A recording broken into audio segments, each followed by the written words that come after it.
Welcome to the Christmas Care Hotline. This season, we are here to help you reconnect with the spirit of Christmas. If there is someone special you want to reach out to, press the hashtag to leave them a message.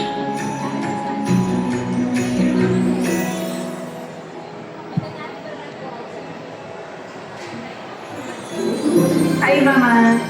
Hi, Pa. Hi, Daddy and Mommy. Wilma, hi pa, I know you're up there in heaven right now. I just want to thank you guys for supporting. Tawarin mo kami na hindi kami nakauwi. Kahit marami kami. Alam ko nag-iisa ka lang. Gusto ko talaga. Kaya lang may pamilya na ako dito sa Manila. I wish ko lang itong Christmas someday maging open na tayo.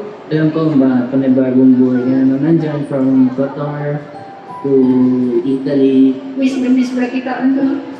Ang gusto ko sana kahit walang gift. Gusto ko makasama kita. Balang araw magkita-kita rin tayo na sorry talaga sa bahat. Nahirap mag-adjust lalo. Ang laking difference ng work mo dyan. And then hindi ka makakauwi dito sa Philippines. Namiss kita. I love you. Ay, hindi tayo masyadong makapagsambat before you died. That's sobrang bigla. Kung kasama kita, ano ka ba buhay pa ako?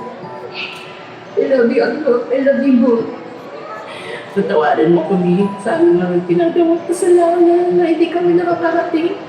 Sana kapag pinto na makakapagpit ang iyong wish na makita yung mga ibang pamangkin ko, may kasal ko. Sana proud ka pa din.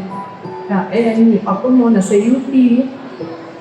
Medyo naikatawad naman yung akademic.